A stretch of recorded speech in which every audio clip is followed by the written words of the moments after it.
Okay, let's do it. Kiss Rocks Vegas will be out in just a couple of weeks. August 26th, the release date. Kiss, of course, no strangers. I don't know if you invented live records, but you certainly perfected them, Gene.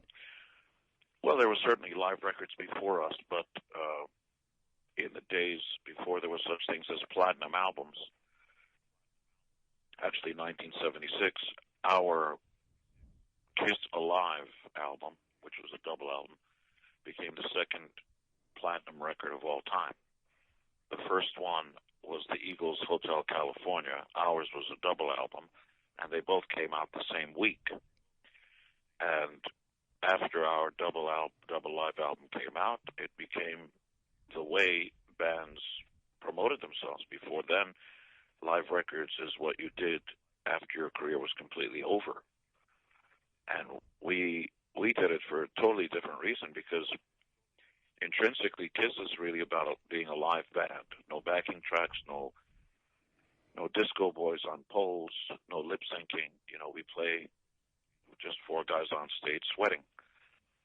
And we've never really had the DNA, just wouldn't let us stay in a studio long enough to use a studio as a tool. So our records are pretty much meat and potatoes. Yeah. And we're more a live band. Where was the drive for the explosive nature of the shows? That's a good question. Really, it's a good question, yeah. And it started off as fans, us.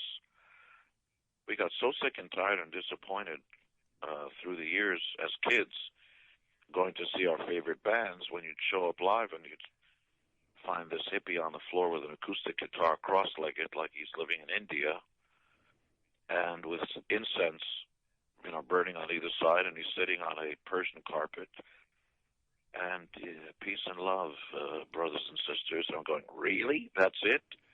You're paying a full ticket price for this schmuck sitting on the floor? And, we realized something that all of us should have realized a long time ago, is when people pay their hard-earned money to buy a ticket, they're bringing their eyes as well as their ears, which is, it should be audio and visual, but especially visual. Otherwise, stay at home and listen to your records, CDs, downloads, call it what you will, in a more comfortable setting.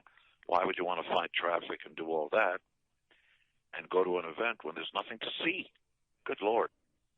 So the idea behind KISS then and now was not only to give bang for the buck, but as four unabashed, unapologetic kids from New York City, we wanted to put together the band we never saw on stage. And a band that took no prisoners, where every show you sweat. There isn't anybody backstage throwing, sprinkles of water on your head so that they'll think you're working. This, in a very real way, is the hardest working band in show business, period. Yeah.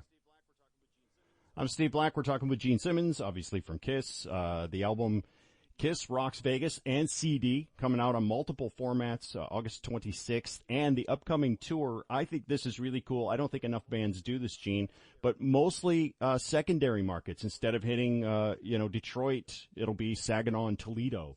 I think that's super, super valuable, that bands take the time to do that from time to time. We do this for ourselves.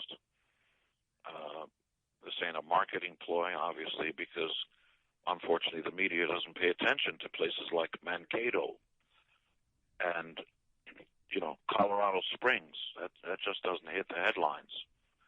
Actually, even though I have property there.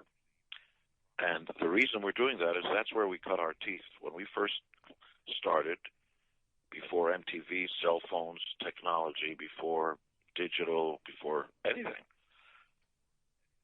you couldn't even hear a guitar on the radio. It was mom and pop kind of stuff, John Denver, that sort of thing. And Colorado Mountain High, that kind of stuff. It's on the radio, very acoustic. Yeah. And you couldn't hear KISS or Led Zeppelin on the radio. Certainly not singles radio. And so we did what politicians do and should do. You roll up your sleeves and you go to all the small towns. Because cool does not depend on the buildings that's in the city. Cool are the people that live therein.